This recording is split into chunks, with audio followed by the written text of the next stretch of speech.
with the phrases, I guess, that are being put on the Sprite cans or Sprite bottles. B.I.G. And I just think when you get to playing with that right there, I have a bit of an issue with it. But like I said, I consider myself a student of the game, and I've been reading these CD inserts or jackets for years, finding out who produced what, who had writing credits, who did all of this stuff. And I just think in this day and age with the digital downloads and the streaming services, I just don't think today's listeners are really concerned with who's doing what. And it's just, let's turn up and let's enjoy the music. So we don't have to spend a lot of time on it, just touching on one thing. But I will say this. There has been mixed, the reception of the 2 diss tracks from Drake have been mixed. And I just feel like Drake pretty much is tying this into boxing. It's pretty much just using like a money, what did Mayweather call it? The May Vinci code. Yeah. I just think Drake knows I just got to beat you 8-4, 7-5, give my decision and move on. And I just think that's just kind of how that's going to play out. I would be a little interested to see how if Meek Mill responds with a song or two of his own.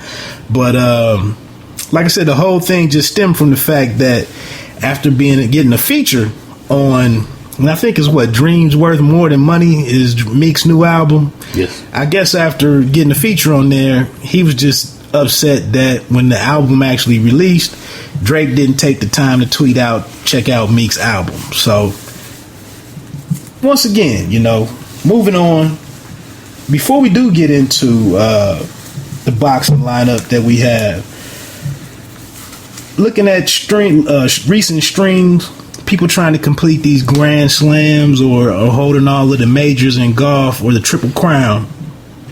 I know you're a big tennis guy. American Pharoah was able to capture the Triple Crown in the horse racing. Jordan Spieth fell short by not winning the British Open to try to win the 4 majors on the golf side after winning Augusta and winning the U.S. Open. Serena is coming up with a shot to win them all, hold off 4 of the major or the Grand Slams in tennis with the U.S. Open coming up. You think she can do it, man? Honestly, I'd be shocked if she doesn't do it. Women's tennis, she's been the most dominant player I've seen since Steffi Graf, and it's so easy. She's coming in here just slamming through these people, and it's really not even competitive. So I would be shocked if she didn't pull it off. And the fact that she's gonna feel like she has the support in this tournament. So I absolutely expect her to win it. Yeah, I don't see much getting in the way unless it's a health issue or like you said, nobody has any. They don't have a 500 record against Serena. Nobody has a 300 or a 200 record. Yeah. With the exception of her sister, who's probably going to be hindered by health issues once again. So I would seriously expect her to knock that out. Before we get into the boxing, one of this year's developments has been the Premier Boxing Champions Series headed up by Al Heyman, which has brought a lot of boxing to Spike TV, True TV, the network CBS, I believe, is a player, NBC is a player, and you have any issues with it so far? ESPN also got into it with Keith Thurman's last fight. I actually don't. I think boxing had to do something to try and put their face out into the public eye more than just pay-per-views and HBO and Showtime. So I actually don't have any problems with the fact that it's on all these different networks. I've been hearing, I think De La Hoya and Bob Arum, I believe, have lawsuits against the guy, Al Heyman, because they said that it's like a monopoly or whatever kind of contract he worked out. But, at the end of the day, I think what he's done is a good thing for boxing. Yeah, I like it. The only thing that I'm going to say is I think we've been maybe 3 or 4 weeks now, maybe even a little longer, without some fights on Friday night. And I think for those of us who are have evolved into homebodies as we've gotten into our mid 30s, early 40s, you know, ESPN's cards on Friday night were lacking a little bit, but it was a great option to turn. And that's the thing with the talent that's been steered towards the PBC. I just would really like to see a return to some action on Friday nights.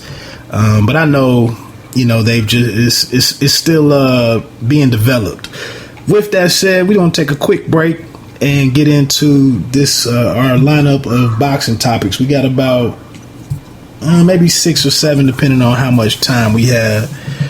Really quick, like my man B Meeks always says, hey, I just appreciate people taking the time to press play. 3,000%. It's been a great couple of weeks here at One Take Podcast Nation and for Pay Me No Mind itself. So I'm gonna hit you with this quick commercial, being that we're about 6 Sundays maybe from the start of the NFL season. This is the time of year we wait for all the time, all year long. This is what we wait for. Are you ready? Yeah, Jacksonville Jaguars has to be a team full of sleep. We're talking fantasy football, and you're not looking at the Jacksonville Jaguars who do sleep. How am I looking to you? It is reality football. Andrew Luck all day. There's no better quarterback in fantasy football than Andrew Luck. Keep your A-Rod, keep your pace.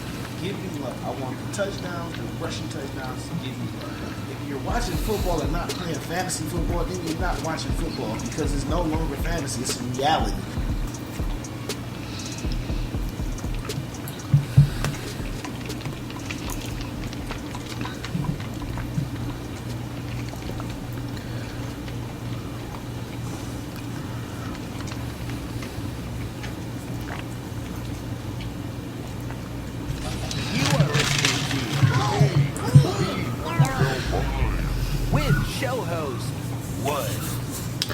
All right, we're getting ready to get into this boxing lineup. But first, I just want to strongly reiterate. Thanks for pressing play.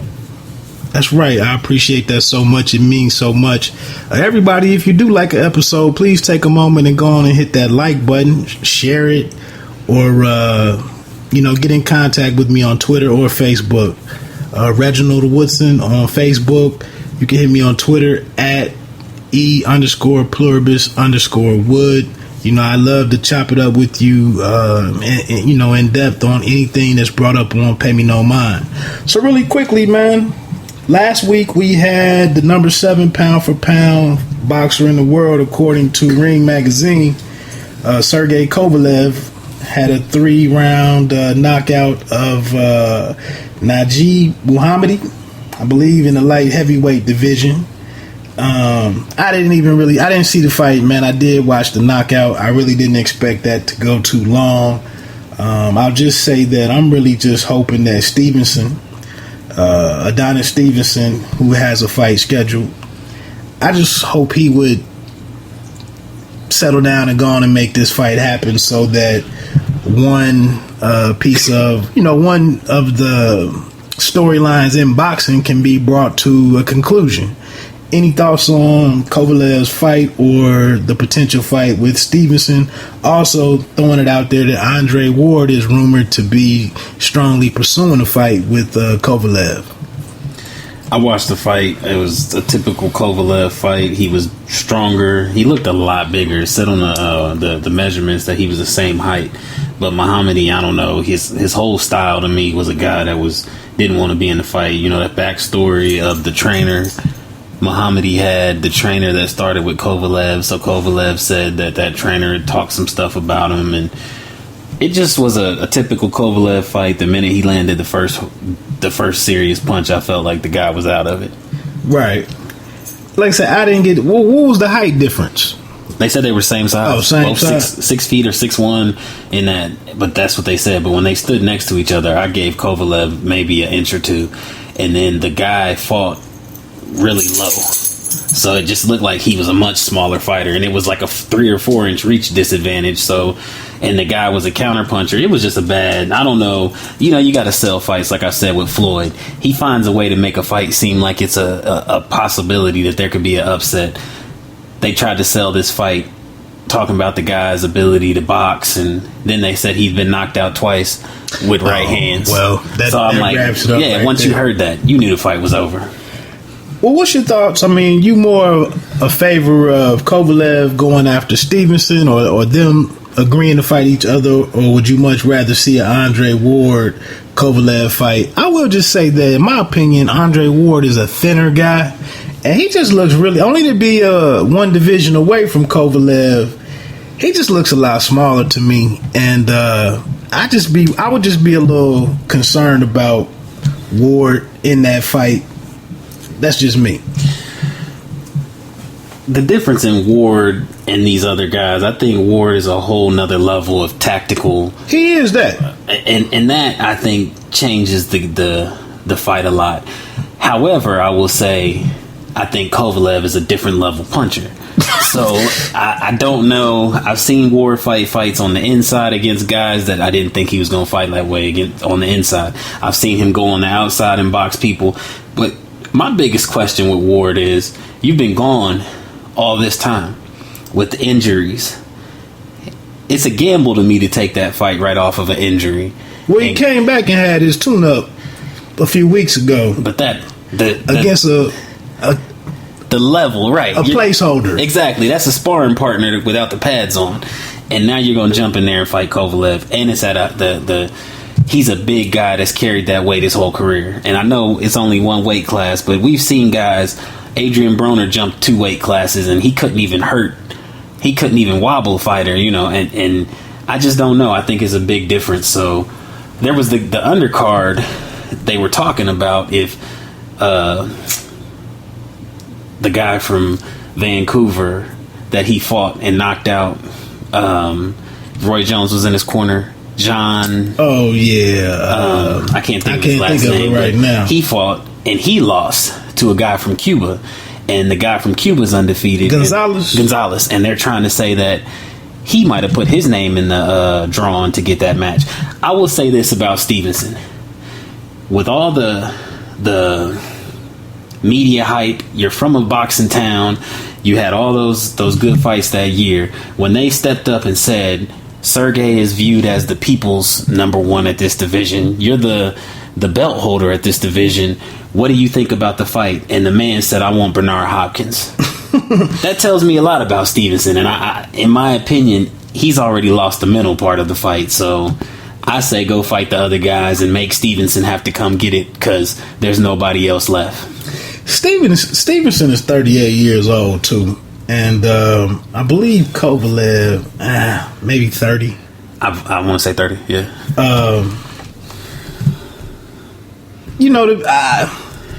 I'd be interested in the fight, but I'm strongly beginning to lean towards Kovalev getting Stevenson out of there. I see Stevenson maybe trying to... I will say that Stevenson's boxing has improved to me. He's not so much the awkward mover that I thought he was early on.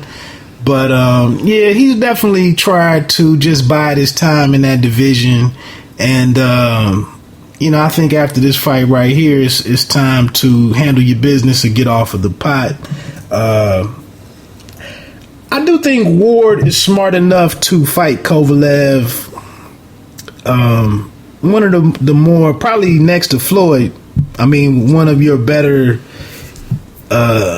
in-fight thinkers and, adjusters. So I believe Ward could go in. And that Ward's performance through that super middleweight tournament where he faced all the different types of fighters was one of the best stretches of, fights that I've seen and seen recently, for a fighter to have to fight the next best person. Right. So I give Ward all the credit in the world. Is there some ring rust that needs to be addressed? Maybe. But hey, if they sign that one, I'm definitely in.